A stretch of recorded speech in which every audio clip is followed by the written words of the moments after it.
ನಮಸ್ತೆ ಏಷ್ಯಾ ನ್ಯೂಸ್ಗೆ ಸ್ವಾಗತ. ಯಾದಗಿರಿ ಜಿಲ್ಲೆಯ ಮುದ್ನಾಳ ಗ್ರಾಮದಲ್ಲಿ 29/3/2026 ಭಾನುವಾರ ಬೆಳಗ್ಗೆ 6:30 ಶಿಬಿರ ಆಯೋಜನೆ ಮಾಡಲಾಗಿತ್ತು. ಇಂದಿನ ಒತ್ತಡದ ಜೀವನ ಶೈಲಿ ಹಾಗೂ ಮೊಬೈಲ್ ಬಳಕೆಯಿಂದ ಮಕ್ಕಳಲ್ಲಿ ಉಂಟಾಗ್ತಾ ಇರುವ ದೈಹಿಕ ಮತ್ತು ಮಾನಸಿಕ ಸಮಸ್ಯೆಗಳನ್ನು ನಿಯಂತ್ರಿಸಲು ಆಯುರ್ವೇದ ವೈದ್ಯಕೀಯ ವಿದ್ಯಾರ್ಥಿ 6 ರಿಂದ 16 ವರ್ಷದವರಿಗಾಗಿ ವಿಶೇಷ ಆಯುರ್ವೇದ ಜೀವನ ಶೈಲಿ ಶಿಬಿರವನ್ನು ಆಯೋಜನೆ ಮಾಡಲಾಗಿತ್ತು. ಈ ಸಂದರ್ಭದಲ್ಲಿ ಮಾತನಾಡಿದ ಆಯುರ್ವೇದ ಇಂಟರ್ನ ಡಾಕ್ಟರ್ ಹರ್ಷಿತಾ ಕೊಳ್ಳಿ, ಮಕ್ಕಳ ಆರೋಗ್ಯ ಕೇವಲ ಕಾಯಿಲೆ ಇಲ್ಲದಿರುವುದಲ್ಲ, ಅದು ದೈಹಿಕ ಮತ್ತು ಮಾನಸಿಕ ಸಮತೋಲನವಾಗಿದೆ. ಈ ಶಿಬಿರದಲ್ಲಿ ಮಕ್ಕಳಿಗೆ ತಮ್ಮ ದೇಹದ ಪ್ರಕೃತಿಯನ್ನ ವಾತ ಪಿತ್ತ ಕಫ ತಿಳಿಯಲು ನಾಡಿ ಪರೀಕ್ಷೆ ಮಾಡಲಾಗಿದೆ.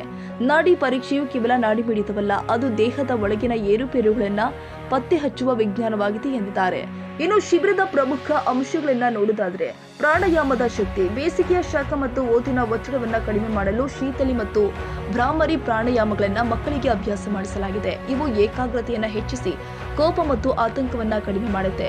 ಆಯುರ್ವೇದ ಜೀವನ ಶೈಲಿ, ಬೆಳಿಗ್ಗೆ ಎದ್ದ ಕೂಡಲೇ ಅನುಸರಿಸಬೇಕಾದ ನಾಲಿಗೆ ಸ್ವಚ್ಛಗೊಳಿಸುವಿಕೆ, ಅಭ್ಯಂಗ ಮತ್ತು ಋತುಮಾನಕ್ಕೆ ತಕ್ಕಂತೆ ಆಹಾರ ಸೇವಿಸುವ ಕ್ರಮಗಳ ಬಗ್ಗೆ ಮಾಹಿತಿ ಕೊಡಲಾಗಿದೆ. ಯೋಗಾಸನ, ಮಕ್ಕಳ ದೈಹಿಕ ಬೆಳವಣಿಗೆಗೆ ಪೂರಕವಾದ ಸೂರ್ಯ ನಮಸ್ಕಾರ ಮತ್ತು ವಿವಿಧ ಆಸನಗಳ ಪ್ರಾತ್ಯಕ್ಷಿಕೆ ನೀಡಲಾಗಿದೆ. ಮಕ್ಕಳಲ್ಲಿ ಚಿಕ್ಕ ವಯಸ್ಸಿನಲ್ಲೇ ಸಂಸ್ಕಾರಗಳನ್ನು ಬೆಳೆಸೋದ್ರಿಂದ ಅವರು ಭವಿಷ್ಯದಲ್ಲಿ ಆರೋಗ್ಯವಂತ ನಾಗರಿಕರಾಗಲು ಸಾಧ್ಯ. ಯೋಗ ಮತ್ತು ಆಯುರ್ವೇದವು ಕೇವಲ ಚಿಕಿತ್ಸೆಯಲ್ಲ, ಅದು ಬದುಕುವ ಕಲೆ ಅಂತ ಪತ್ರಿಕಾ ಹೇಳಿಕೆಯಲ್ಲಿ ತಿಳಿಸಿದೆ. ಈ ಶಿಬಿರದಲ್ಲಿ ಪವನ್, ಭಾರತ, ಪ್ರವೀಣ್, ವಿನಯ್, ಶ್ವೇತಾ, ಬಿಂದು, ಮನೋಜ್, ಸಿದ್ದು, ಮನೋಜ್, ನಿಖಿಲ್, ಭಗಪ್ಪ, ಸತೀಶ್, ಮಧುಶ್ರೀ, ಮಾನ್ವಿತಾ, ಸಾತ್ವಿಕ್, ಸಮರ್ಥ ತಮ್ಮ ನಾಡಿಯನ್ನ ಪರೀಕ್ಷಿಸಿಕೊಳ್ಳುವ ಮೂಲಕ ಕುತೂಹಲದಿಂದ ಆಯುರ್ವೇದದ ಮೂಲ ತತ್ವಗಳನ್ನು ಅರಿತುಕೊಂಡಿದ್ದಾರೆ. ನಿಜಾಮುದ್ದೀನ್, ಯಾದಗಿರಿ, ಏಜಿ ನ್ಯೂಸ್.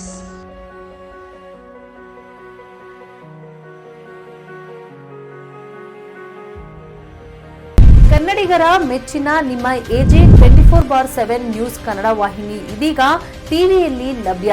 ವೇಳೆ ನೋಟಿಸ್ ಕೊಟ್ಟಿದ್ರೆ ವಾಪಸ್ ತಗೋತೀವಿ.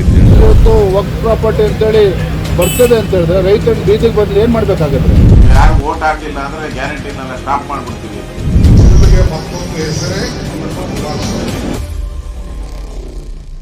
ಕರ್ನಾಟಕ ಮತ್ತು ದೇಶ ವಿದೇಶ 360 ಡಿಗ್ರಿ ಸುದ್ದಿ ಹಾಗೂ ಉತ್ತರ ಕರ್ನಾಟಕ, ಬೆಳಗಾವಿ, ಬಾಗಲಕೋಟೆ, ಧಾರವಾಡ, ಹಾವೇರಿ, ಗದಗ, ಬಿಜಾಪುರ ಜಿಲ್ಲೆಯ ಕ್ಷಣ ಕ್ಷಣದ ವಿವರವನ್ನ ಪಡೆಯುವುದಕ್ಕೆ AJ 24/7 ನ್ಯೂಸ್ ಕನ್ನಡ ವಾಹಿನಿಯನ್ನ ಲೈಕ್ ಮಾಡಿ, ವಿಡಿಯೋಗಳನ್ನ ಶೇರ್ ಮಾಡಿ, ಕಮೆಂಟ್ ಮಾಡುವ ಮೂಲಕ ನಮ್ಮ ವಾಹಿನಿಗೆ ಸಹಕಾರ ನೀಡಿ ಮತ್ತು ಚಾನೆಲ್ ಅನ್ನ ಸಬ್ಸ್ಕ್ರೈಬ್ ಮಾಡಿ.